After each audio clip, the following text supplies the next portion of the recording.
Hey everybody, welcome back to the channel. This is Mac here. And if you're new to my channel, or if you're a longtime subscriber to my channel, then you should know that I am a diehard Pittsburgh Steelers fan. And a lot of people like seeing me in misery in my recap videos, or when I talk about the Steelers coming off a loss in my pick'em videos, because they feel like that I'm narrating their thoughts, which is justified. But the fact of the matter is, I really don't like making videos like that. I want to talk about this team in a good way. But, you know, over the course of my life, I have been blessed to see the Steelers have success in my life. I've seen them win 2 Super Bowls, and they've been to 3 of them. But at the same time, the Steelers are also no stranger to really bad losses, more specifically in the playoffs. And in this video, I decided that I am going to revisit every playoff loss that the Steelers have had in my lifetime, and I will be ranking them on a scale of 1 to 10 on how mad they made me. And obviously with the scale, 1 being the lowest, that I wasn't really mad about the game, and then 10 obviously being the highest, that it infuriated me to absolutely no end. Now, just a couple of things before I get into this video. I'm 30 years old, okay? I was born in 1995, so this is from 1995 onward, and I chopped it down into 3 categories. The first category here are questions based off of this. Was it a sloppy game? Did Mike Tomlin make a dumb decision, or did he make dumb decisions? If the above is a yes, was it the main reason that the Steelers lost? How did fill-in-the-blank quarterback play? Was the quarterback the reason the Steelers lost? The biggest moment of the game, in my opinion, does Mike Tomlin get the brunt of the blame for the loss? And finally, on a scale of 1 to 10, how bad did this loss make me? Now, for playoff games that featured both Mike Tomlin and Ben Roethlisberger, it's structured a bit differently to see who really gets more blame between the two, because a lot of people love arguing that Ben didn't need Tomlin and Tomlin didn't need Ben and whatever. So here's the structure for those playoff games. Still, sloppy game.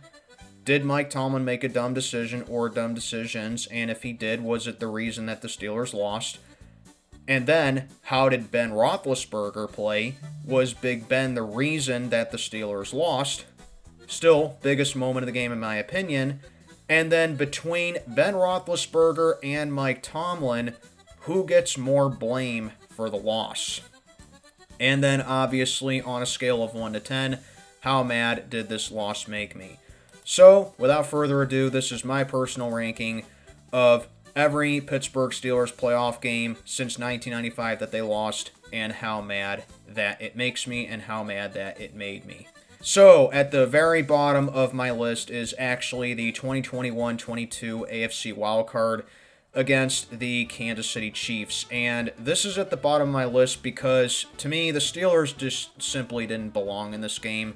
I fully expected the Steelers to lose this game, and the only reason that the Steelers even made the playoffs this season was because of that stupid game between the Chargers and Raiders in Week 18 of that year, where neither team could tie with each other, whereas if they did tie, both teams would have gotten in the playoffs because they had the tiebreaker over the Steelers that year, and the Steelers would have missed the playoffs. But no, it had to be dragged out for one more annoying week in the wild card round. So I guess I'm a little upset just because it was Big Ben's final game, but really, it doesn't matter. Like, the fact of the matter is, Steelers just simply didn't belong in this game. Kansas City did what they were supposed to do, which was beat the shit out of an inferior team. Funny enough, the Steelers actually had a 7-0 lead in this game thanks to a TJ Watt strip sack that was taken for a touchdown, and then Kansas City proceeded to get 28 unanswered points, and that was that. But yeah, that's just what I said earlier. And then between Big Ben and Tomlin, who gets the majority of the blame for this? I say neither of them get blame for this. Like I said, Steelers just simply didn't belong here. I can't in good nature say that Ben or Tomlin cost the Steelers this game, because they shouldn't have even been here. So yeah, on a scale of 1 to 10, this didn't really make me mad at all. I fully expected the Steelers to just get their asses kicked like this. Next up is fast forwarding to a couple years later in the 2023-24 AFC Wild Card against the Buffalo Bills. The Bills won this game 31-17, and like I said, very similar to the aforementioned game, the Steelers just simply didn't belong here either. I mean, they only made the playoffs because despite them collapsing in December, they managed to pull 3 straight wins out of their ass somehow, and then Jacksonville completely choked the AFC South away. Defense couldn't get a stop. Offense couldn't find a rhythm until they were down 21-0 in typical fashion, like the Steelers have done over the last half decade or so. So, yeah, to me, it's not squarely on Tomlin. It's not squarely on Rudolph. It's the entire team right there. So, again, very similar to the first entry. This is a 1 for me as well. Not mad at all. I fully expect this, but I give it the slight edge over the first one because the only thing that really annoyed me about this game, and it's not so much the game itself, but it's that this game actually needed to be rescheduled for a Monday. And I was at work that day and I couldn't get the day off, so I had to watch the condensed version of the game, so I may have missed some things about this game, but really, I really didn't need to see the game in entirety. We all know the Steelers played like crap. We all know Buffalo was the better team, and we all knew Buffalo was going to win. So, yeah, this is another 1 out of 10 for me. Next is our most recent playoff game, the 2025-26 AFC Wild Card game versus the Houston Texans at home. Steelers lost this game 30-6. As you guys know, the score is actually misleading for this game because, you look at the score, it's like, oh, 30-6, Steelers got blown out, they didn't have a chance in this game. Not necessarily, because this was actually a 7-6 game going into the fourth quarter. Yeah, the Steelers were only down by 1 point going into the fourth quarter, and as you may predict, the Steelers' offense just didn't do anything the whole night.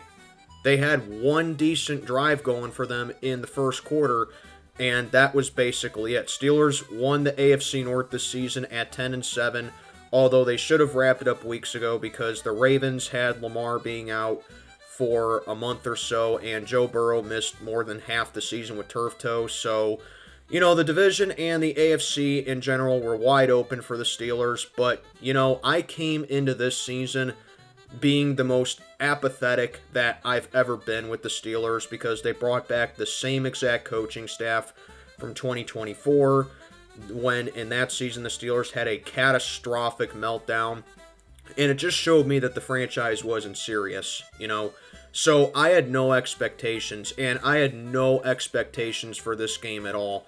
Texans had the number 1 defense going in this game. They had an inconsistent offense, but you know what? Our offense was even more inconsistent, and so was the defense. But in this game, the defense was the only reason that the Steelers were even in the game. And Houston got 23 points in the fourth quarter, but there were 2 defensive touchdowns in that quarter. This ended up being Aaron Rodgers' only playoff game, most likely, as the quarterback of the Pittsburgh Steelers. And both Aaron Rodgers and Mike Tomlin definitely did nothing to help this team out. I mean, the offense, you go 2 for 14 on third downs right there. DK Metcalf has a catastrophic drop in the first quarter that is bare minimum a first down gain and maximum putting the Steelers in position to where they can score a touchdown and extend their 3-0 lead to a 10-0 lead. Houston scores a touchdown after that drop by DK Metcalf. The defense, for as well as they played, they did allow a 100-yard rushing game to a rookie running back. And then they had Christian Kirk, who basically have a Chris Hogan type game on the Steelers, where he had 8 catches for 144 yards and a receiving touchdown. And all season, he only had 239 receiving yards all season. I mean, this is just another chapter in Mike Tomlin allowing nobodies to have career games against him, especially in the playoffs. And then after that fumble 6 that Aaron Rodgers had, the Steelers had a drive going after that, and they approached midfield and surpassed midfield, got into Texans territory. They stall on third down 17-6, and then Mike Tomlin, as he did so often throughout his career, punts and basically just gave the game away to the Houston Texans. So, yeah, I mean, to me, I wasn't angry at all for this game, but it does stand above the other ones slightly for a couple reasons. And if the following events didn't occur after the game, then this would be a solid 1 as well. But it gets a 1.5 for me for a couple reasons.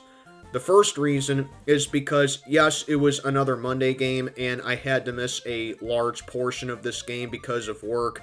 And so if I wanted to watch the full game, which I don't know why any rational Steeler fan would want to watch the replay of that game, I would have had to watch the record on my Hulu. So, yeah, I woke up and I'm like, you know what? I'm not going to watch the rest of the game. I know what happened just by getting updates on my phone, and it's not worth it because I had no faith anyway. So that, I mean, yeah, I know it's a nitpick, but, you know, it's a minor annoyance for me.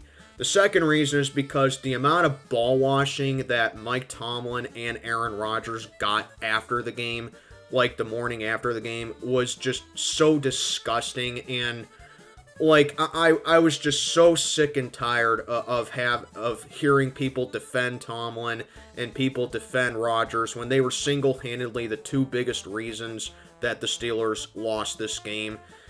And then finally, number 3, this is a good reason, okay? It's because this ended up being Mike Tomlin's final game as head coach of the Pittsburgh Steelers, and that was something that none of us were prepared for, whether you're a Tomlin guy or not. None of us were prepared, nor could fathom that this was going to be Mike Tomlin's last game as head coach of the Pittsburgh Steelers. So if none of those events occurred, this is probably a solid 1. So because those things happen, it gets a little bit more, but honestly, I really don't care that the Steelers lost this game, okay? I was just apathetic towards the game. I didn't expect anything at all, and, you know, they basically proved me right again. So, yeah, if none of those events occurred, this is a 1 out of 10 for me, but because it was more annoying than maddening to me, and because this ended up being Mike Tomlin's last game, and most likely Aaron Rodgers' last game as a Steeler, and his last pass being a pick 6, that's why it gets bumped up to a 1.5 out of 10 for me. Next is the 1996-97 AFC Divisional against the New England Patriots. The final was 28-3 New England. Patriots being involved in a playoff game where the score was 28-3 at one point. Why does that sound so familiar? Anyway, in this game, obviously I was way too young to know about this game, but I did see condensed versions of the games where I was too young to see them. And in this game, I'm only putting this towards the bottom of my list because with this one, I was a little more disappointed than angry in this game per se, so it's not really angering for me.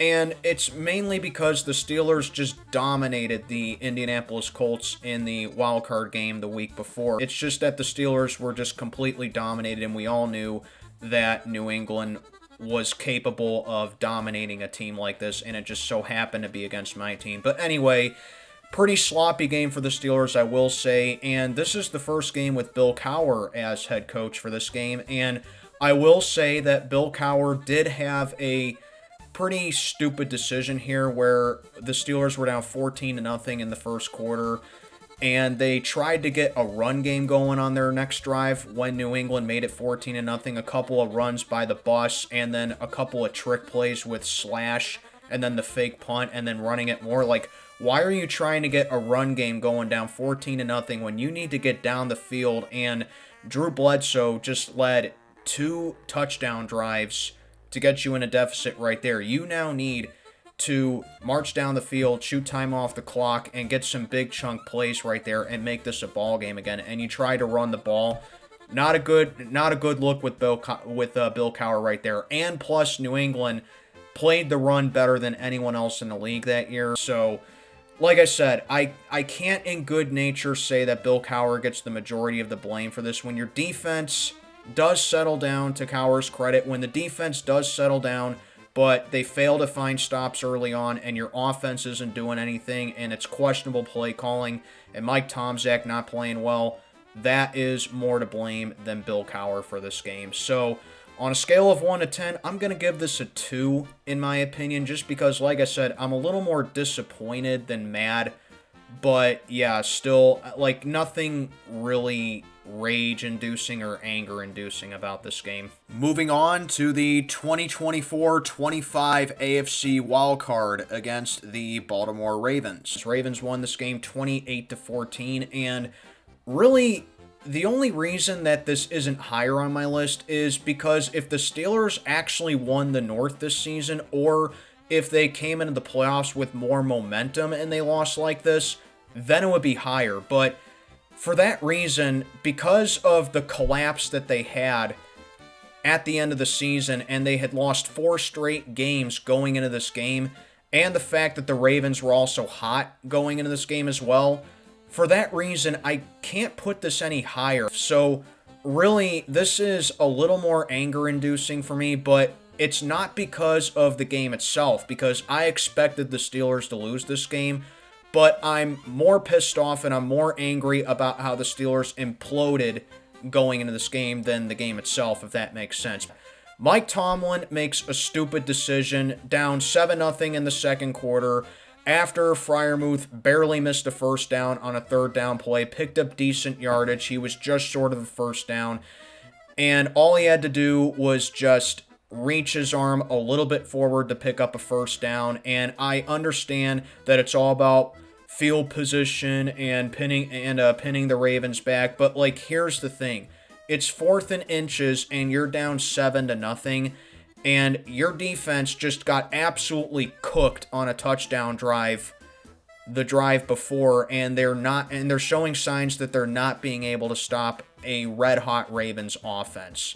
It's 4th and inches. I understand. Like I said, it's about field position. But if there was ever a time to go for it on 4th and inches inside the Ravens' 30-yard line, this was the play to do it. Instead, Tomlin calls for the Steelers to punt, and it backfires immediately. Ravens get a touchdown drive right after that, and it was all over from there.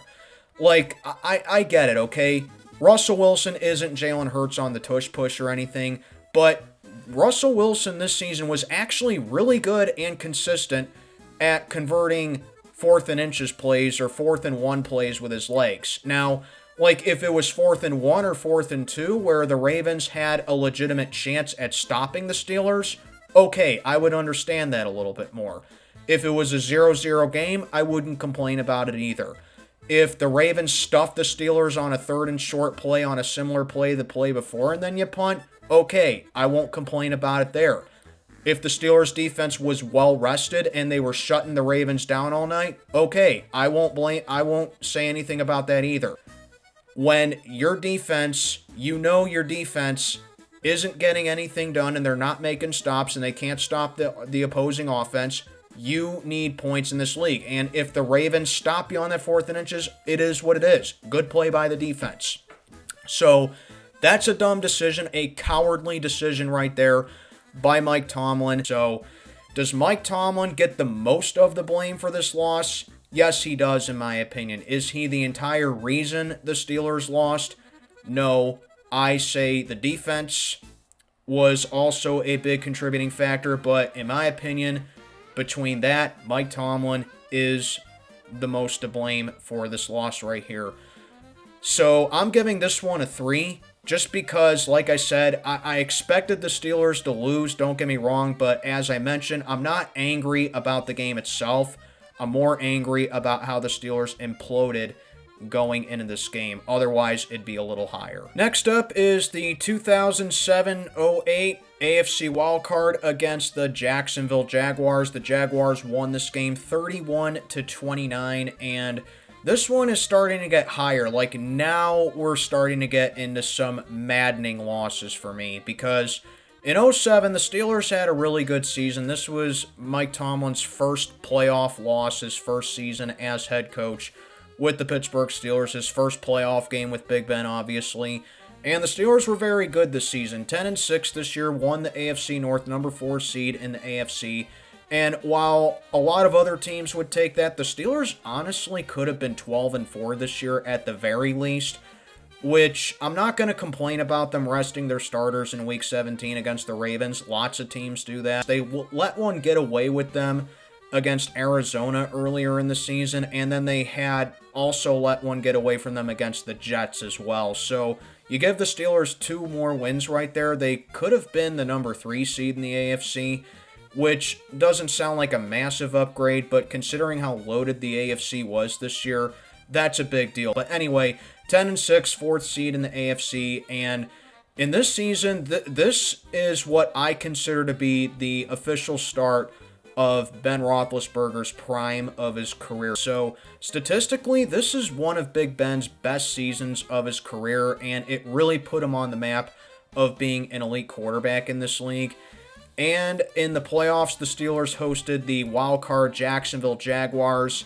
And in this game, Big Ben completely shit his pants in this game. Ben played terrible in this game.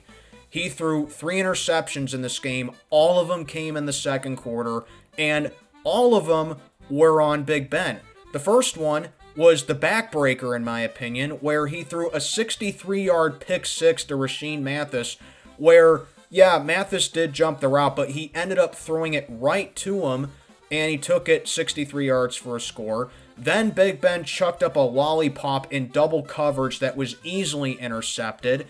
And then the final one was a horrific underthrow across the middle that was intercepted by a defensive tackle. So, yeah, 3 awful interceptions for Big Ben right there. And he got the Steelers in a huge deficit to where the top 5 defense that year was tired out by Jacksonville getting short fields thanks to Big Ben right there. That was a terrible game that Big Ben had in this game. And in my opinion, he is absolutely the main reason that the Steelers lost this game. If even one of those interceptions is not thrown, i.e. the 63-yard pick six to Rasheed Mathis, the Steelers, as shitty as they played in this game, probably could have won this game. So for me, I'm giving this one a 4 because this made me pretty upset.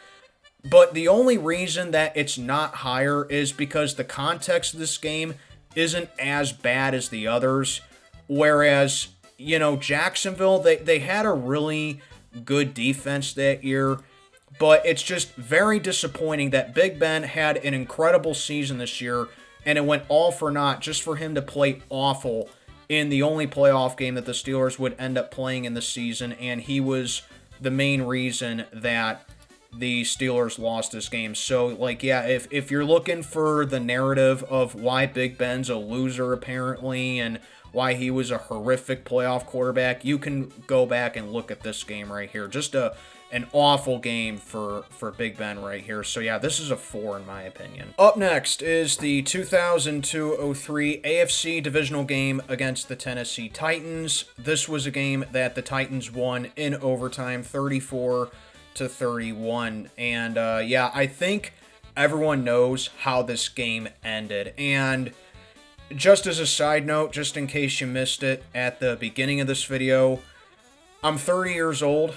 So, I was like 7 or 8 when this game happened, and back then, like, I knew what I was watching, I understood what I was watching, and the 02 Steelers, that was the first full season that I was a Pittsburgh Steelers fan, so, like, I understood what I was watching, I knew what football was, but I didn't understand all the technicalities and all the dynamics of the game, if that makes any kind of sense. But looking back on it as a 30-year-old, I can revisit this and sit down and tell you about it.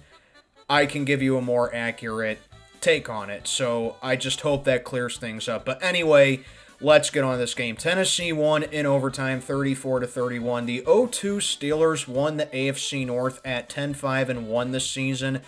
and they were a gritty bunch this year. This was the one-hit wonder season that Tommy Maddox had, and everyone believed that he was the franchise quarterback going forward, and then it failed miserably. But whatever, the Steelers were still a pretty good offensive team this year, and the week prior, the Steelers had that legendary comeback win against the Cleveland Browns in the wild card game in Pittsburgh, 36-33, where Cleveland blew a 17-point lead against us at home. So I think both teams played very well on offense, and I don't think Cowher made any dumb decisions, so no, Bill Cowher definitely did not cost the Steelers this game.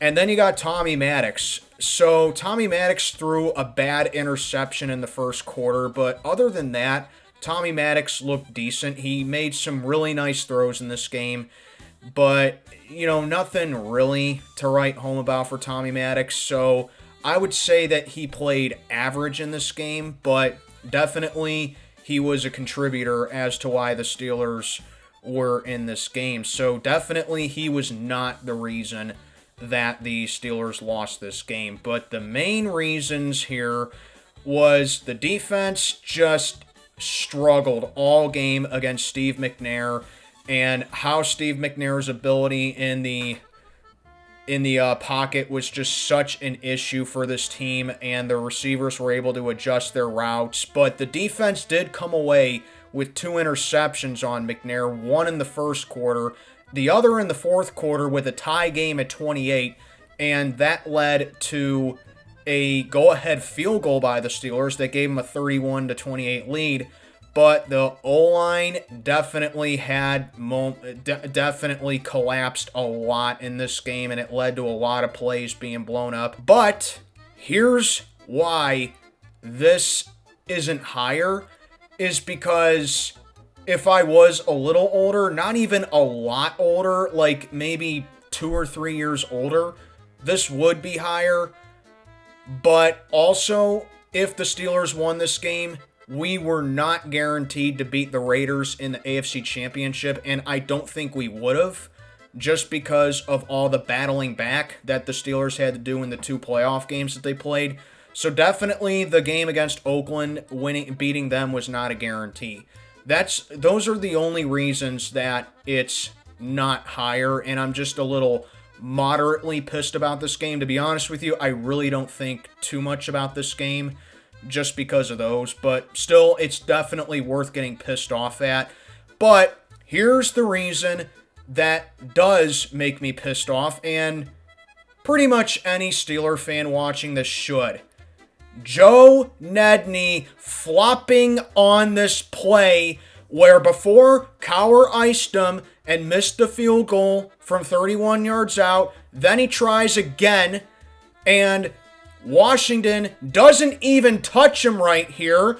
Nedney flops, and of course, because the Titans are the home team, they're going to get the running into the kicker call when Washington didn't even touch him, so he puts on an Oscar-winning flop for that, moves the Titans up 5 more yards, and he hits the field goal, and Tennessee wins.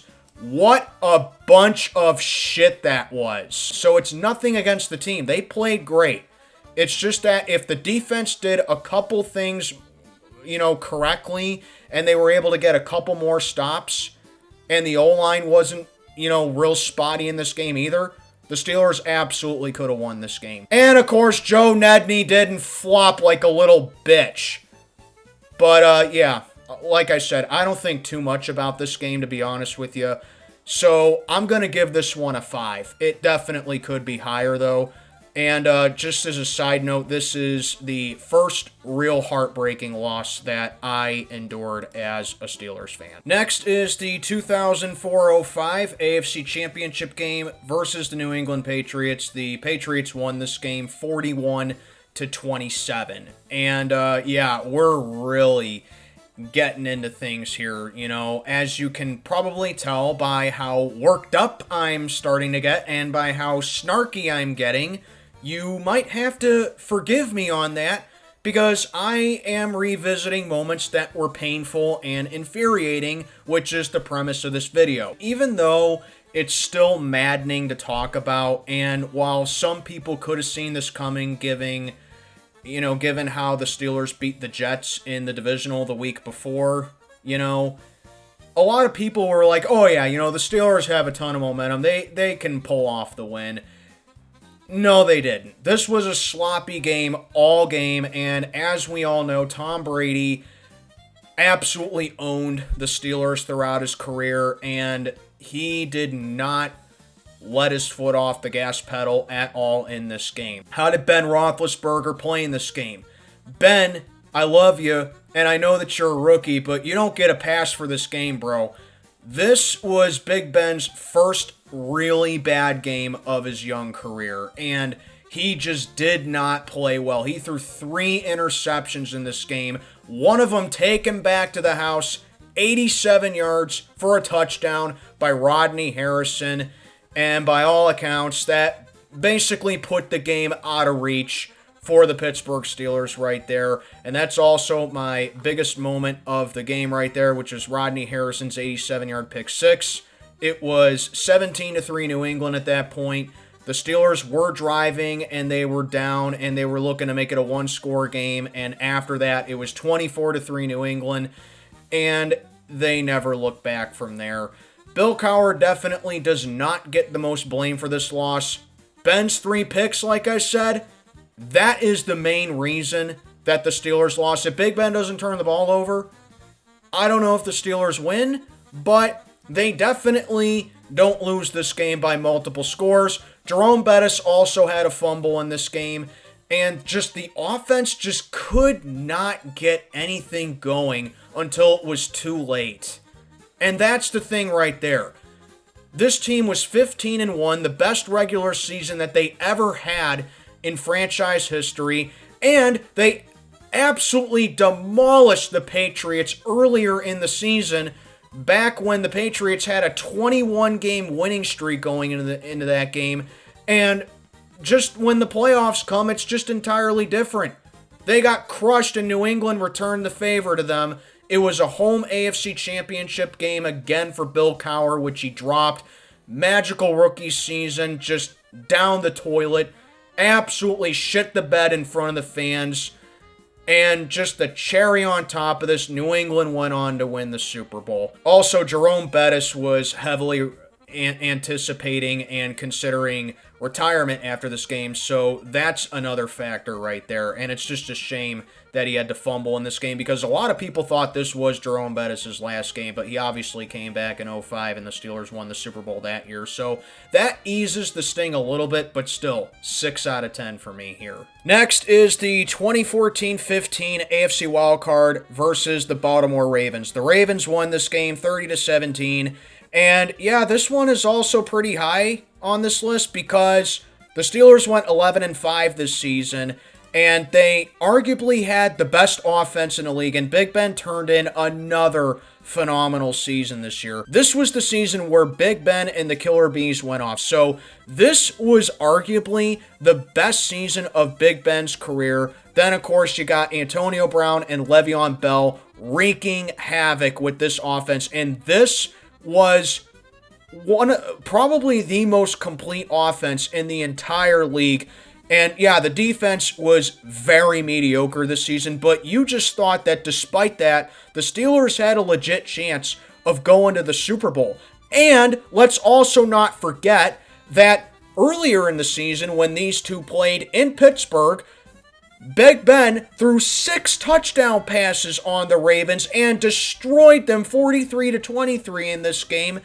And that was the second week in a row that Big Ben had 6 touchdown passes. He set an NFL record for the most touchdown passes in consecutive weeks with 12.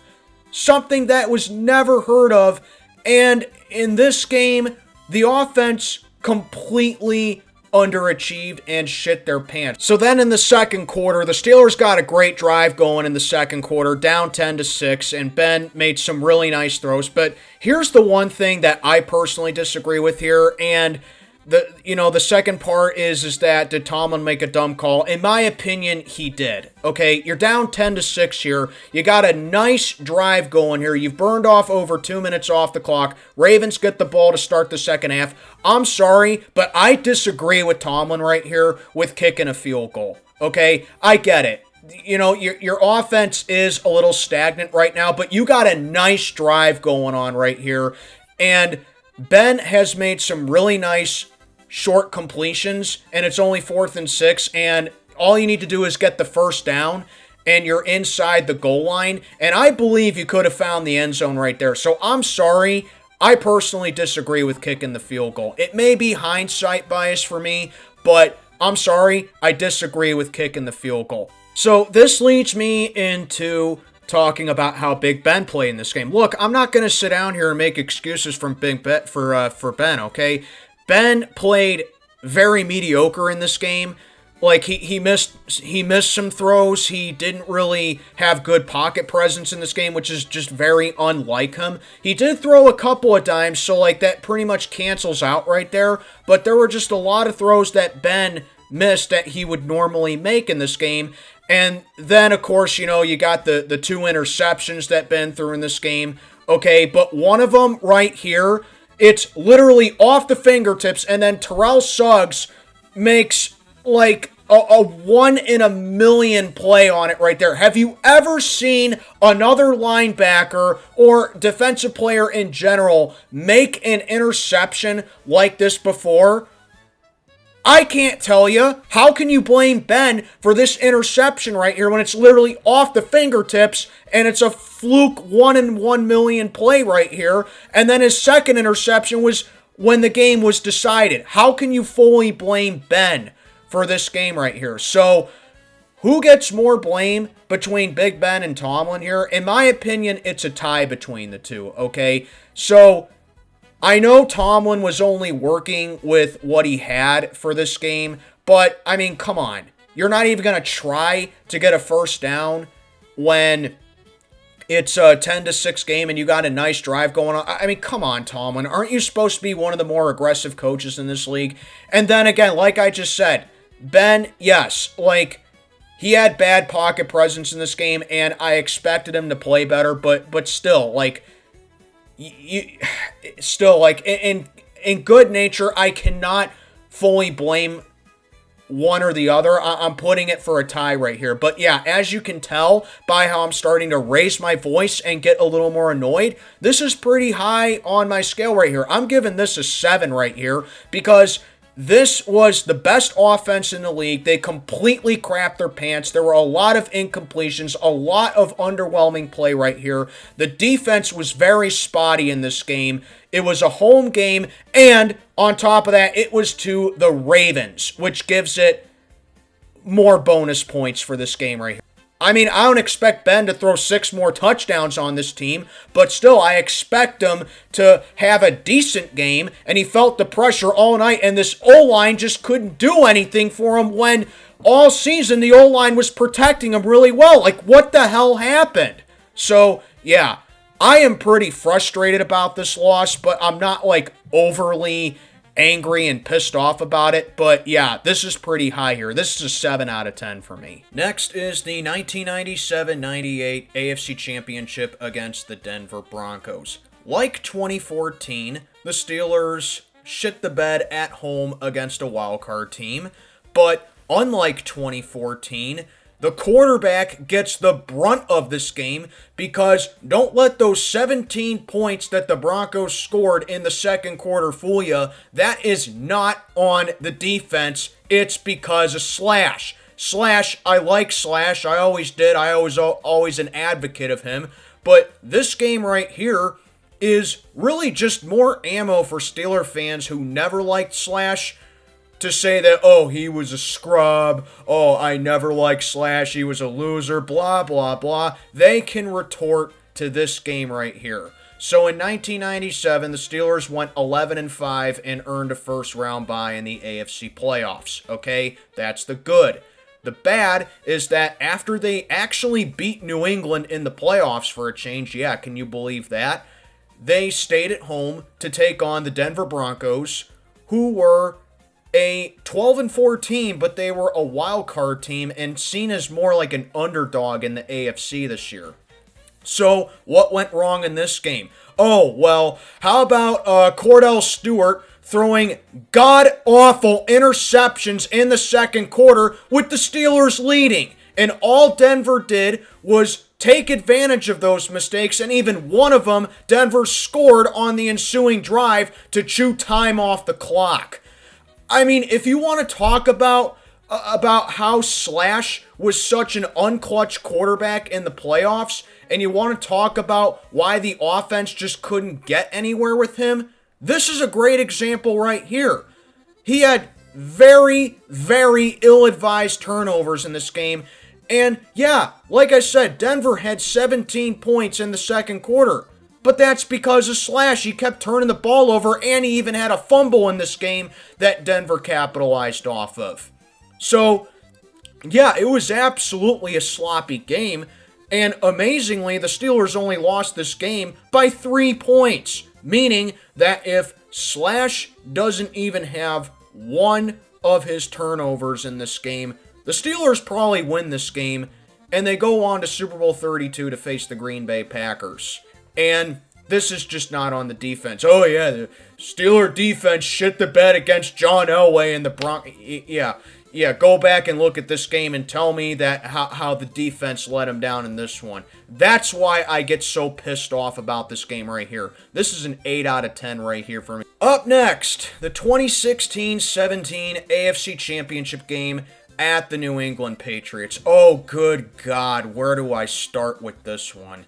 The Patriots won this game 36-17. The Steelers went 11-5 this season. They had an insane run after being 4-5 midway through the season, one out to close out the regular season, including stealing the AFC North away from the Baltimore Ravens on Christmas Day that year in a thriller. They took care of the Miami Dolphins in the wild card, and then Chris Boswell single-handedly won the Steelers the divisional against Kansas City, and as of this recording, that's amazingly still the last playoff game that the Steelers won. So when they went to Foxborough to take on the 14-2 Patriots in this game, like, a lot of people probably expected New England to win this game, and I'll admit I was one of those people, but you'd think with the Steelers having the number 3 offense in the league, and knowing that Tom Brady eats up zone defenses for breakfast, that maybe the Steelers could at least make this a game. They absolutely shit the bed, and they played so badly in this game, and this game really just annoyed me to no end. Because, you know, if you sat down and watched the game, like, you would know Brady had just fucking all night long standing in a clean pocket, no pressure on him whatsoever to just do whatever the hell he wanted to do to this Steeler defense right here. Oh yeah, soft zone, all night long. And they make no changes to it. This was one of the few playoff games that Tom Brady had where you can say that he actually made some great throws and he absolutely ripped apart a defense, and it's because he had no pressure on him. None at all. No one is even coming there to touch him or even slap him. Look how much of a clean pocket he has. I mean, this is ridiculous. Look how open the receivers are. Look how open Gronk is. Look how open fucking Chris Hogan is. Do you even know who Chris Hogan even is anymore? I don't. I mean, look at this. Look at this. How do you continue to play this zone defense against the Patriots? Don't ever tell me that Mike Tomlin is a clutch head coach again, because he's not. He is absolutely the reason the Steelers lost this game. People are going to point out Big Ben played in this game, okay? In my opinion, no, Ben didn't have a great game, but he didn't have a terrible game either. He was very average in this game, and this could easily be a 9 or a 10 here, but the only reason that it's not higher is because I will admit the Steelers were a little banged up in this game, okay? And I don't know if the Steelers win this game and they go on to Super Bowl 51, that the Falcons absolutely implode against us the way that they did against New England. But, I mean, come on. Stop playing zone against Brady and get some damn pressure on him, damn it. I mean, come on. Yeah, 8.5 out of 10 for me. Next up, the 2001-02 AFC Championship game. This game right here is quite literally the game where Tom Brady did the least amount of effort in this game, okay? In this game, Tom Brady left in the second quarter because he got injured and he did not return and failed to lead the Patriots to any points on their 5 drives where Brady was in the game. So Drew Bledsoe came into this game here, and all 24 of New England's points came off of a punt return for a touchdown, a blocked field goal that was taken for a touchdown, and Drew Bledsoe throwing a touchdown pass, okay? So just remember, guys, your quarterback can have an absolute shit game or quite literally not do anything in the game, and he can still win because even though he scored 0 points, his defense and coaching got him the win, and he still somehow gets credited with the win. The next time someone tells you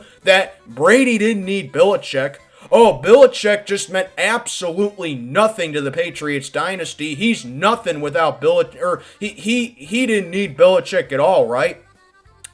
Go and look at this game right here and tell me that Bill Belichick wasn't important, because this showed just how important he was to that dynasty.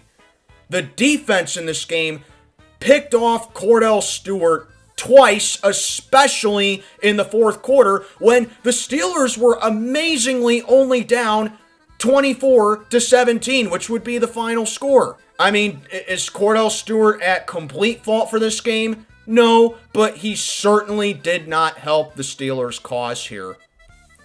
I mean, I still just, after all these years, I still don't get it. How the fuck does Tom Brady get credited with a win when he led the team to 0 points? He did nothing in this game. And that's why this is a solid 9 out of 10 for me right here, okay? I am just completely flabbergasted with this game. How you can lose a game where Tom Brady, quite literally the week before, got bailed out by an obscure rule that doesn't even exist anymore, and now he wins a game leading the team to 0 points, and everyone wants to just sit back and give him all the credit like he did anything in this game. We all saw Brady get injured and not come back, and we all saw how New England scored their points. And also, it's not higher, because if the Steelers won this game, okay, if the Steelers won, we would have had to face the greatest show on turf Rams in Super Bowl 36, and they arguably had a better offense than they did in 1999 when they won the Super Bowl. So you have to be, like, perfect on defense to stop that offense, all right? So beating them is not a guarantee, and that's literally the only reason this isn't a 10. But, yeah, 0 points for Tom Brady. 9 out of 10 for me. The 2015-16 AFC Divisional at the Denver Broncos. Remember when I said back in the 1997-98 AFC Championship about how it was an extremely winnable game for the Pittsburgh Steelers, also against the Denver Broncos?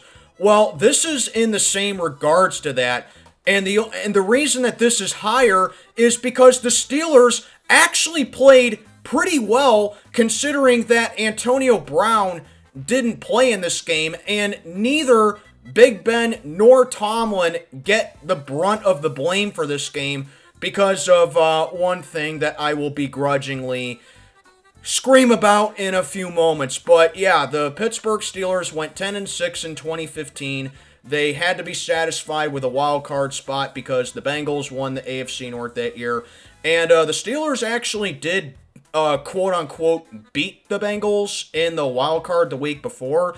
if you're a longtime follower of my channel, I say that's one of the most bullshit wins that the Steelers have ever had. Probably the most bullshit, because the only reason the Steelers won that game is because Vontaze Burfict and Pac-Man Jones are fucking idiots, but whatever, they won the game, I guess. But anyway, they went to face the Denver Broncos in the Divisional, who were 12-4 that season, #1 seed in the AFC, and they had a legendary defense, okay? This was one of the greatest defenses that the NFL has honestly ever seen. Peyton Manning was being carried by this defense, and this was his last season in the league.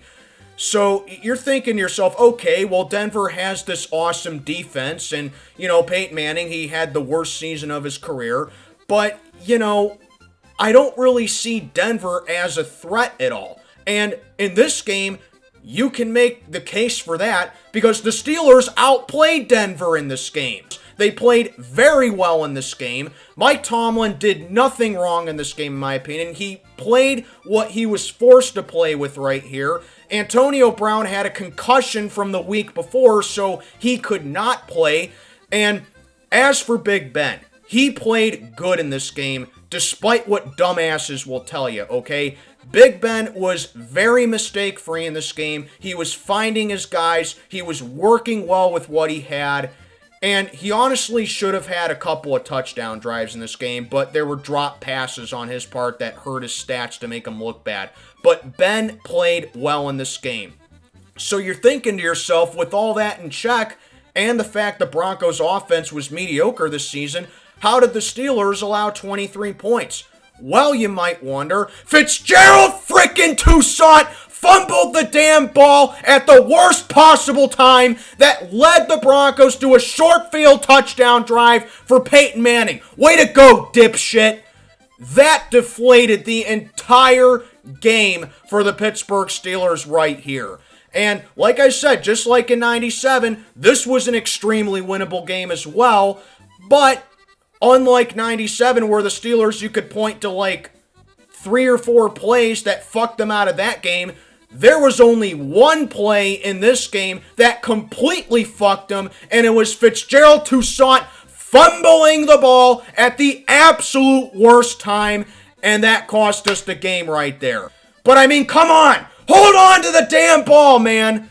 But yeah, 9.2 out of 10 right here. Super Bowl 45 against the Green Bay Packers. Oh, and speaking of costly fumbles, let's talk about Rashard Mendenhall's fumble in Super Bowl 45 that cost the Steelers their 7th Lombardi. And just as a warning now, it's about to get really bad now. I mean, sure, it was already getting heated for the last 20 minutes or so if you've been watching this long, but I'm warning you right now, these losses are infuriating for me. And with a win here, the Steelers could have been a mini dynasty in the Big Ben era right here, but they went up against the Green Bay Packers, who went 10-6 this season, and much like the 05 Steelers, Green Bay was the 6th seed in the NFC, looking to become the first team since that 05 Steelers team to win it all as a wild card team. I mean, from the very opening drive, Green Bay just marched right down the field, opening drive. Defense couldn't stop anything. They get a touchdown drive on a time-consuming drive, and right there they're down 7-0. And then here comes Big Ben in this game. I think here is a legitimate cause for the #1 game that Ben cost the Steelers during his time here. So with about 3.5 minutes to go in the first quarter, the Steelers down 7-0, trying to get something going. They're deep in their own territory, and Big Ben just throws a freaking lollipop into double coverage that gets intercepted by Nick Collins, and he takes it for a pick six for a touchdown. 14-0 Green Bay. What the fuck are you looking at right there, Ben? I mean, he's right in front of you wearing green and gold, not black and gold. Oh, and then his second interception was also a dandy because it happened around midfield right there. Dangerous throw in a tight window. Again, why are you throwing that ball right there? Oh, and Green Bay scores again. It's now 21-3 Green Bay. And, you know, for Big Ben, I will give him credit, okay? He battled back in this game, but guess what? That's all on him because he dug himself in this hole to where it became his game to lose. Okay, so it was 21-10 at halftime, Green Bay. Then the Steelers get a great opening drive to start the second half, ends in a touchdown to make it 21-17. Then they get another drive going, and finally the defense, after a sluggish start, the number one defense, may I add, okay? The number one defense finally wakes up, shuts down Green Bay, and then Sean Sweezum shanks a field goal, pushes it wide left from 52 yards. That was indoors, okay? Not like it was outside in the snow with the wind blowing, okay? It was indoors, and that cost the Steelers another 3 points right there. And trust me, that's going to be important later in the game. But then let's keep moving on. 4 straight drives where the Steelers defense stops Green Bay, and it's still a 21-17 game. The Steelers are fighting back in this game after an abysmal start. It's still anybody's game. And then the moment of truth. At the Green Bay 33-yard line, Big Ben hands it off to Rashard Mendenhall. He gets stuffed immediately, and he fumbles the ball in the air.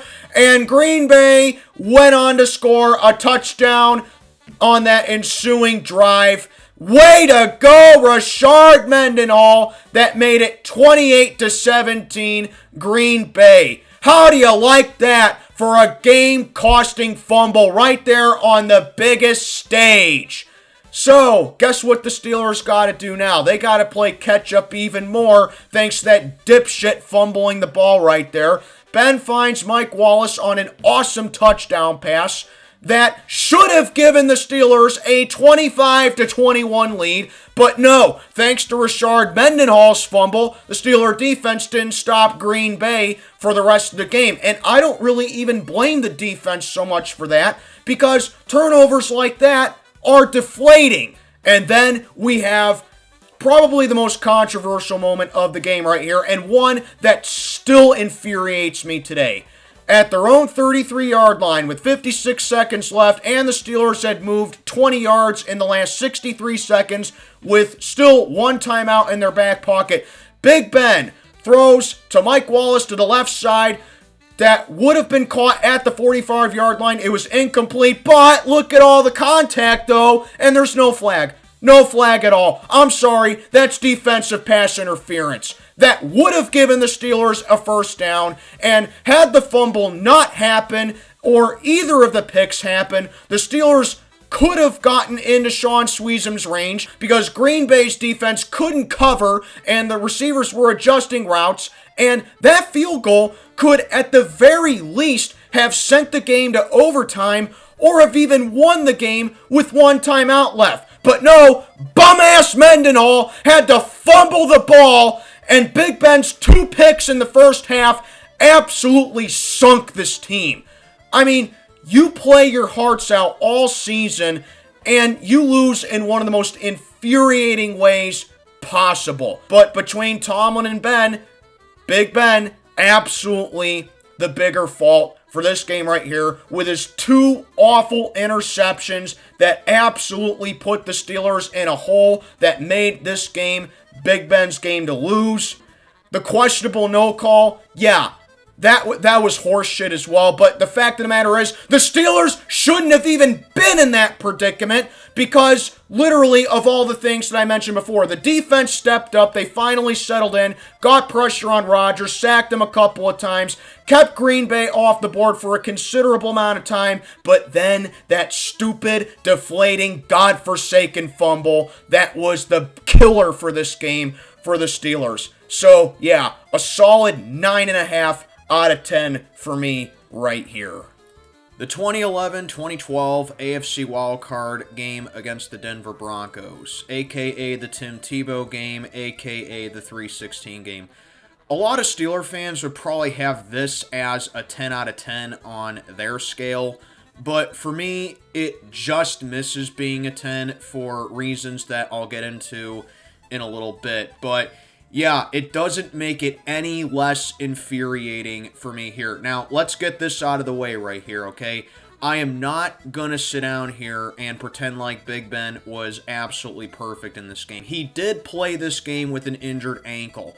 And while I don't doubt that the ankle injury impacted him a little bit, that's still not the reason why Ben had some pretty dumb moments in this game, in my opinions. Big Ben was the only reason the Steelers were even in this game. So you all know the story by now. In 2011, the Steelers went 12-4. They once again had the #1 defense in the league. This time, unlike 2010, they were a wild card team because they got swept by the Baltimore Ravens in the regular season, who also finished 12-4 that season. But still, a lot of people figured, well, it's the 12-4 Steelers. Well, they still got a great defense, and they got a pretty good offense, too. This is definitely a team that can go on a deep playoff run. And this game right here is a perfect omen for the rest of Mike Tomlin's career. Because in the wild card, they faced the #4 seed Denver Broncos, who won the AFC West that season by complete default because that division was so trash that season. They won it with an 8-8 record, and they were riding it with a cute underdog story with quarterback Tim Tebow. The defense suffocated Denver in the first quarter, held the Broncos to just 8 total yards in the first quarter, and the Steelers had a lead after the first quarter.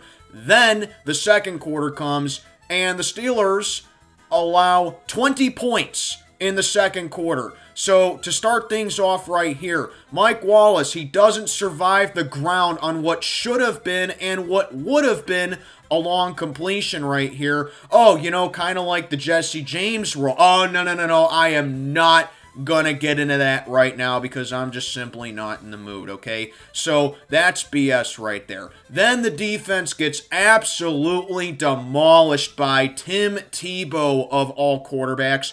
Oh, would you look at that? They're playing soft zone defense, and mind you, these are all long drives that Tebow's conducting. It's not like he's getting 20-yard fields or 15-yard fields or the ball starting off in the Steelers' red zone. No, he's going the distance against this defense. Mind you, the #1 defense in the league.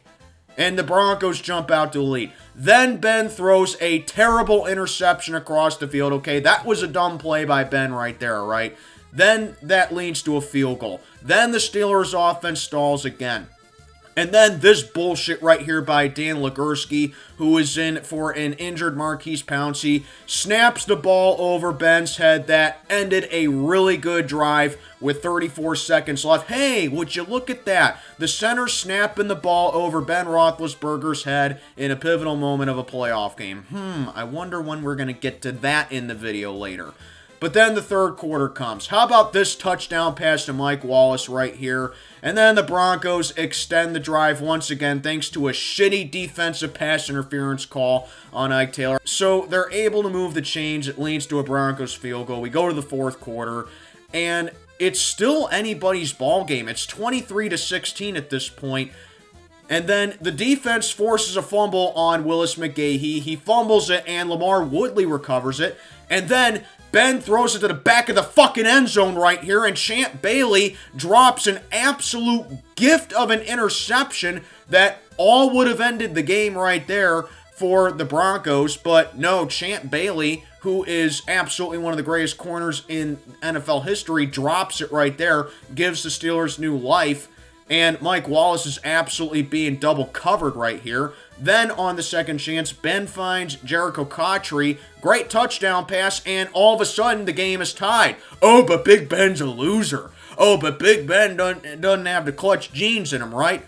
Big Ben's the only reason the Steelers are even in this game. So the next time that I hear some asshole say, well, Ben needed Tomlin, and Ben's not a clutch quarterback, and Ben is not a Hall of Fame quarterback. The Steelers played like absolute dog shit in this game against the Broncos, a team they should be absolutely clobbering in this game. And even though I'm not in love with it being a tie game, it is still a tie game nonetheless, thanks to Ben. Then the Broncos are forced to punt because the defense steps up. Steelers get the ball back. Steelers have all the momentum in the world at this point. Everyone thinks the Steelers are going to come back and win. And then the O-line fails Big Ben right here. Ben gets sacked by Von Bell right here because his O-line sucks ass. But then he finds Antonio Brown for a first down. Antonio Brown. Then you got Emmanuel Sanders making an amazing catch to get into Denver territory. 30 seconds left. Steelers, all the momentum. This is where the Steelers are going to win the game, right? Nope. Thanks to the O-line again, Ben gets strip sacked, and the Steelers are forced to burn a timeout. And then Ben gets sacked on a freaking Hail Mary play, and then we got to go to overtime. And this was, interestingly enough, the first game in NFL history where the new overtime rules were established. And then the moment of truth. The very first play of overtime, Broncos win the coin toss. They get the ball. They start at their own 20-yard line. Tim Tebow throws a little crosser across the middle right here.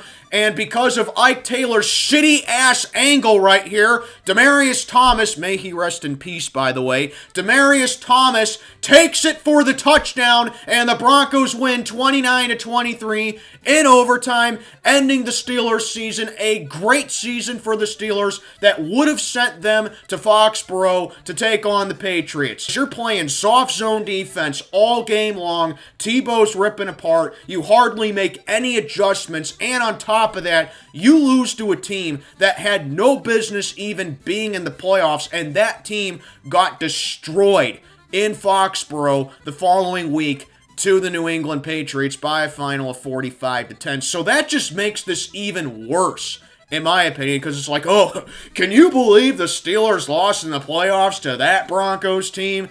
And I'll never forget it. I will never, ever forget it, okay? I got heckled at school all week. All week I got heckled at school for this game. They were relentless. I never heard the end of it, and I still never hear the end of it to this day, 15 years later. It's just infuriating how mad this game made me. How depressed I was, absolutely, but I was also infuriated with this game as well, because the Steelers had no business losing this game. This is a 9.7 out of 10 for me. The 2017-18 AFC Divisional against the Jacksonville Jaguars. Oh my God, where do I even start with this game? So in 2017, the Pittsburgh Steelers went 13-3. They won the AFC North for the second consecutive season. They won the AFC North for the third time since 2014, and they earned a first-round bye with the number 2 seed in the AFC, although they really should have been 14-2 with the number 1 seed in the AFC this season, but that's another topic for later. But regardless, they had a home playoff game in the divisional, and they faced the Jacksonville Jaguars, who the Jags crushed earlier in the regular season in Pittsburgh 30-9, where Big Ben had possibly the worst game of his career as he threw 5 interceptions in that game. So you'd think with that in mind that Mike Tomlin would, spark some motivation in the team and remind them that they were playing for Dan Rooney, who passed away in spring of 2017, and they dedicated the fucking season to him. Apparently not. Because this season, the Steelers played down a competition more so than ever. Now, they have done that before in the Tomlin era, but this season was very evident that they did it. Like against the Colts in the regular season, or the Packer game when Aaron Rodgers wasn't playing, the Ryan Shazier game against the Bengals, but at least you have an excuse for that game. And even Week 17 against the 0-15 Browns. And while the Steelers won all those games, they played horrifically in those games against teams they should have crushed. So there were warning signs that the Steelers might do it again and Jacksonville could pull off the upset.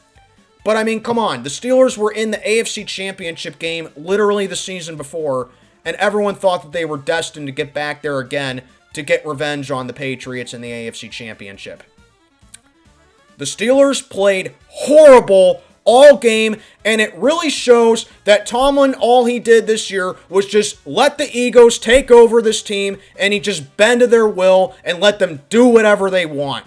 This is a huge example of how he doesn't adjust, he doesn't evolve. All he ever did was coast on high-end talent to bail him out of games where he plays like garbage, and he takes no accountability for anything. Before you knew it, the Steelers found themselves in a 14-0 deficit after the first quarter, including an airborne touchdown run by Leonard Fournette again, where he jumped over the entire defensive line again, like he did in the Week 5 game that I mentioned a bit ago. And then Big Ben threw a bad interception to Myles Jack that I personally don't really blame Ben for that. I think it was just a great play by Myles Jack, and it set up a short field touchdown again, 14-0 Jacksonville after the first quarter. Now, look, I am not going to sit down here and say Ben was perfect in this game. He wasn't, okay? But I mean, good God. He had 2 turnovers in this game, but he also threw 469 yards and 5 touchdowns against the number 1 defense in the league, and he lost. I don't know how any rational person can fully blame Ben for this game here.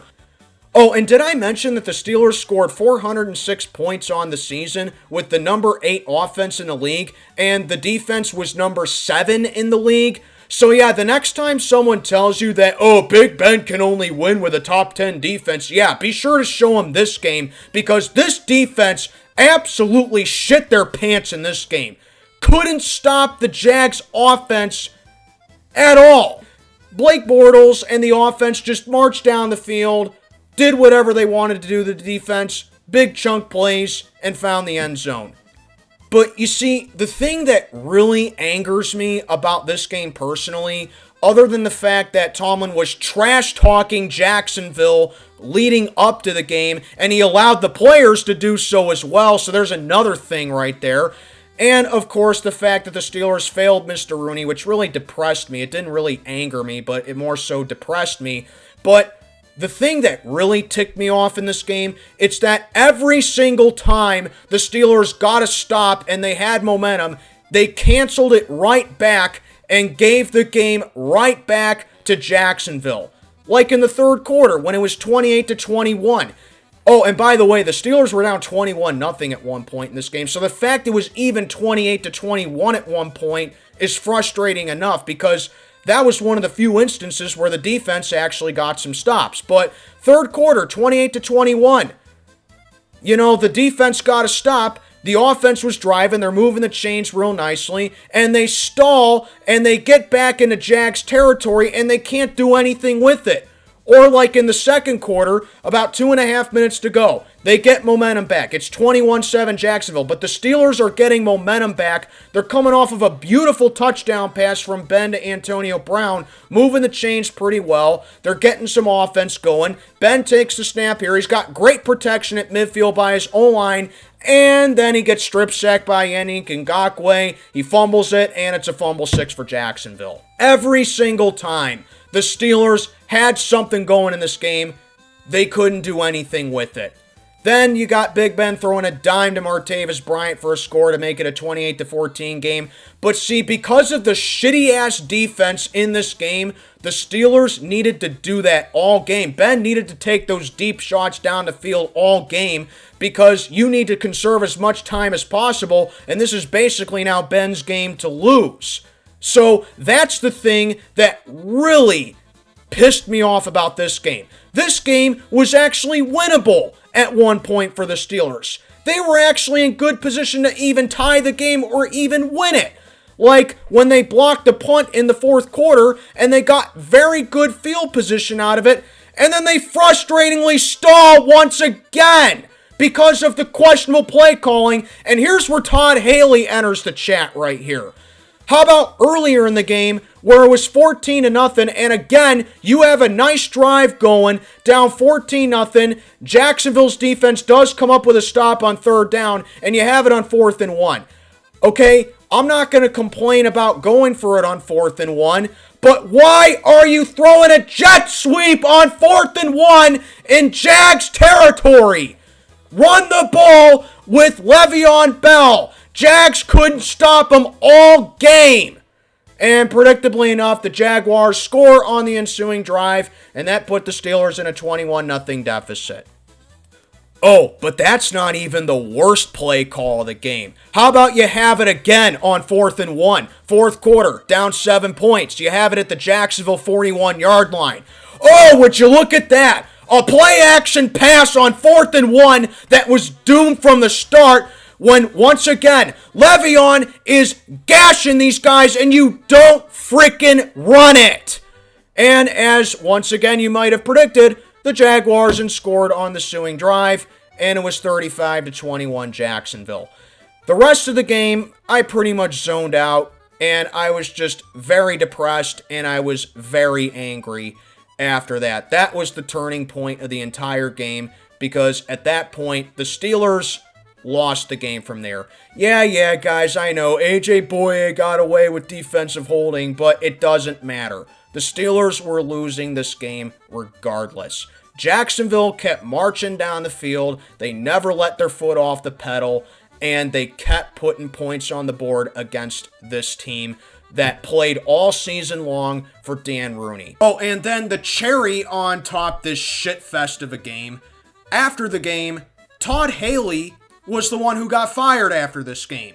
Now, look, I was not the biggest Todd Haley fan. I thought that he had very questionable play calling at times, but you could tell the offense was really good under him, and I just don't think he was aggressive in certain situations and he overthought things a lot. But, I mean, come on. Why is he the one who got fired? Your offense scored 42 points and lost, while your defense allowed 38 points, but Keith Butler's the one who keeps his job for 3 more years? If any coordinator should have gotten fired, it should have been Keith Butler, or you shouldn't have fired anybody. Why was Haley the one who got fired? And little did we know, that would set off a horrible chain of events for the Steelers, where after this game, Randy Fichtner, the quarterback's coach, got promoted to offensive coordinator, and then he would be the OC for 3 years. He got fired, and then they hired Matt Canada as offensive coordinator. Oh, no, I'm sorry, they didn't hire him. They promoted him again. But you see, this started the horrible trend of the Steelers not going outside the organization, not going on a manhunt to find offensive coordinators or coaches, but just simply lazily in-house promoting coaches to become offensive coordinators. And that's why they're in the predictable one-dimensional offense that they're in nowadays, and why they are so stagnant and boring. I was so discouraged by this loss that I didn't think anything could make me more pissed off. But as you can probably figure out, I was way off. But still, 9.8 out of 10 for me on the rage meter. Now, let me make something perfectly clear before I get on to the top 2. I talk a lot about painful Steelers moments on this channel because that's the premise of this video. But there's one game that I never talk about.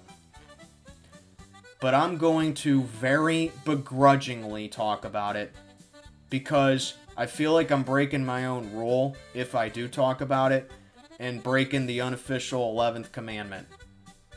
But I have to talk about it here. Thou shalt not talk about Super Bowl 30 against the Dallas Cowboys. I mean, if you're a Steelers fan talking about this game, age means nothing. Every Steeler fan should know what happened in this game. It's too painful and angering to talk about, and even more painful and angering to relive. I mean, it's like New York Yankees fans talking about the 2004 ALCS, or old school Houston Oilers fans talking about 35-3. You just don't talk about it. but I'm going to talk about it anyway because that's the whole premise of this video. So in 1995, the Steelers went 11-5, won the AFC Central, and were the number 2 seed in the AFC. And finally, Bill Cowher got over the hump in the AFC Championship with an iconic last-second win over the Indianapolis Colts. And they found themselves in Super Bowl 30 against the Dallas Cowboys, who had won 2 of the last 3 Super Bowls and were basically cementing themselves as a dynasty. And now there's very few things that defenses back in the 90s did to the Cowboys, and that was stop or at least limit their high-powered offense, more specifically their ground attack, led by Hall of Fame running back Emmitt Smith. But in this game, the Cowboys actually got off to a nice start, and the Steelers' defense was off to a very rough start to start things off, as you may expect. But the offense wasn't doing any favors as well, because the Steelers decided to start a jag-off at quarterback in this game, who I will not mention. Then, later, the Steelers found themselves in a 13-0 deficit in the second quarter, but then the Steelers finally started to get a drive going, and they ended up scoring a touchdown to make it 13-7, thanks to Yancey Thigpen making a touchdown reception. Oh, and then this nice little interception right here by that quarterback that led to a Dallas touchdown to make it 20-7. So, thanks a lot right there. Surely you won't sell another real bad interception like that again later in this game, right? Right? So yeah, Dallas found themselves ahead 20-7, and everyone thinks that the Cowboys are just going to run away with it because the Steelers can't get anything going on offense, and the defense is only doing what they can. Then Bill Cowher goes ahead and makes second half adjustments. Then the team looks a little more poised and a little more confident in the second half. And then the Steelers' offense actually gets a rhythm. They're pushing the ball down the field. And you're thinking, okay, the Steelers are down in a big deficit, but maybe they have a little bit of life in them. And there we go. Bam Morris is picking up yards on nice carries right there, and they even get a couple lucky breaks down the way as well. And then the Steelers even recover an onside kick. Yes, the Steelers recover an onside freaking kick in the Super Bowl, trailing when they need a score to get back in the game. Then they take advantage of it. Bam Morris walks in for a touchdown to make it 20-17. What do the Cowboys do? Best offense in the league, going up against this tough Steeler defense. What do the Cowboys do? They go 3-and-out. Steelers get the ball back, down 20-17. They were dead all throughout this game, but now they have a ton of momentum. Everyone thinks that the Steelers are going to rally back and win this game, or at least take the lead at a pivotal point in the fourth quarter. And then, oh God, we get to the moment on why this game is so high up. You ready for it? I'm not. Nothing can prepare you for this. You ready? You sure? Alright. Behold, the number 1 worst, most god-awful moment in Steeler history. 4 linemen and 7 defensive backs. Blitz on. O'Donnell. Intercepted, and Harry Brown has a shot at a touchdown! Who was that pass even intended for? If he threw it out of bounds, it would have been intentional grounding. I mean, look at this. Have you ever seen a more deliberate interception in your life? It doesn't even have to be in the NFL. College, CFL, arena, high school, Pop Warner, your fucking backyard.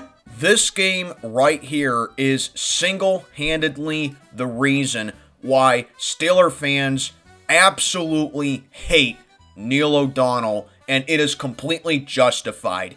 He absolutely sold this game. He was a double agent in this game and cost the Steelers a Lombardi title. And what makes it even more painful is, like I alluded to, the defense actually did their job despite getting in an early hole early on. The entire team did their job early on, in this game despite getting in a deficit. Steelers, 25 first downs. Cowboys, 15. Steelers, 103 rushing yards on 31 attempts. Dallas, 56 rushing yards on 25 attempts. Steelers, yes, they got sacked 4 times, but the defense was able to get pressure on Aikman all game. Okay, 310 total yards of offense for the Steelers, 254 for that prolific Cowboys offense. This Steelers offense outplayed the triplets in a Super Bowl. Steelers won the time of possession battle, held Emmitt Smith to only 49 rushing yards on 18 carries. The defense did their job in this game, and if it wasn't for our jagoff quarterback throwing this game because he wanted out of Pittsburgh, the Steelers probably go ahead and win this game. And after that second interception, that deflated all the momentum away from the Steelers. I have no idea how anybody can blame Bill Cowher for this game. I have no idea how anybody can hold the defense to fault. And that's just what makes this so infuriating for me, despite the fact that I was like a newborn when this game happened. My rage for this game is a 9.9 out of 10. But if you know me, and you know me personally, you probably know what number 1 is. For as rage-inducing as this game was, it pales in comparison to how angry and how pissed off I was on the night of January 10th, 2021, when the Cleveland Browns came to Pittsburgh and beat the Steelers in the AFC Wild Card game 48-37. This is the perfect example of why Mike Tomlin sucks ass in the playoffs and is a fucking loser. At least the Neil O'Donnell pick was just one horrible moment, as awful as it was. This is a hardcore clusterfuck of awful moments. From literally the first play of the game, everything went down south for the Steelers. They were doomed, and it only got worse. Where do I even begin? Big Ben, he had a nice return to the season after missing all of 2019 pretty much, only for him to look like a massive liability down the final phases of the season with forcing passes and lacking what made him a great quarterback in his prime.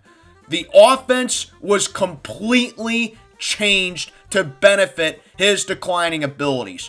No more shaking off defenders. No more maneuverability in the pocket. No more smart decisions down the field. No more having to rely on his keen instincts. The offense was squarely focused on having him be a pocket passer and having to battle him back with receivers having to do most of the work. Does that sound like Ben to you? And I don't want to hear shit about his stats in this game. He got the Steelers in a hole and had to stat pad the rest of the way with the Browns playing a backup secondary and playing prevent defense for 3 quarters. The defense was elite all season and 0 sacks in this game. No pressure. No changing up the scheme. Oh, but the Steelers were hurt. So were the Browns. What's your point? I mean, take your pick. Why does this game piss you off? The awful snap to start the game. Ben playing like complete shit. Tomlin trash talking the Browns and writing them off. Tomlin allowing the players to join in on the trash talk. Tomlin getting out-coached by a team who didn't even have their head coach in the game. This being the last straw to a catastrophic implosion to 2020. Or, in my case, it was just deja vu again. Tomlin, the year before, actually managed to redeem himself to me and gave me hope that this team can be a legit contender with him, and all he needed was a healthy Ben, and that defense was elite. This season, I was so close to saying that, yes, the Steelers can make another run with Mike Tomlin, only for him to choke for the third year in a row when he had done it before, and it was to the team we always beat in Pittsburgh. And that team beat him the week before as well. How the fuck you lose to the same team in back-to-back weeks? Riddle me that. Before 2019, I was starting to board the Fire Tomlin plane, only for him to give me false hope and get my hopes up even more in 2020, only for him to be like, never mind. I'm still an awful big game coach. I still horribly play down to awful teams. I still get my ass kicked by elite or on the rise teams. I still look past my opponents and take no accountability when things go wrong. I still have god-awful clock management. I have no idea where to put my players. I still run prevent defense. I still don't change up the schemes. Every single flaw that Tomlin has was on full display in this game for the entire country to watch. Now listen, 2017 and 2018 were brutal endings for sure. Alright, so it's not like I haven't seen this with the Steelers before. But this season was completely different. This team felt like a new team. This team felt like a team that can make a run. This team felt like that they had put all their problems that they had in the past behind them, and they were focused on just squarely football and squarely on winning. Only for it to catch up again. The cancer, the cockiness, the egos, the looking past their opponents. Every single issue that the Steelers had in the past came back because they got off to an 11-0 start and they didn't want to make a change. And it all culminated with losing 4 of their final 5 games. This is why this game is my 10 out of 10 rage meter with the Pittsburgh Steelers. It's why I have never been more pissed off at them in my entire time being a Steelers fan. And why, as of today, my hope with the Steelers, they have to do a complete 180. If they are to make a playoff run, and if they are to be a legitimate team, they have to show me that they can do it. That's why I am the way with the Steelers nowadays. It's because of this game right here. It's why I will never trust Tomlin again. It's why I will never have hope with the Steelers starting off strong again. It's why I will never take this team seriously down the final phases until they make a change. It is inexcusable to have a meltdown like this. And that's why this is my 10 out of 10 rage for the Pittsburgh Steelers, and it's why it is the most angry and pissed off I have ever been at them. Well, did you enjoy this video? I certainly did not. Thank you for listening to my rants. Thank you for listening to me sulk. Thank you for listening to me being in pain and relive painful moments. And let me know what you think down in the comments below. Hey, look at that. You tuned in for the whole video and made it through without dying of boredom. Congratulations. But yeah, if you liked the video, do me a solid favor. Like, comment, subscribe. Tell all your friends about this channel. And hey, if you really enjoy the channel, ring the bell and get notifications.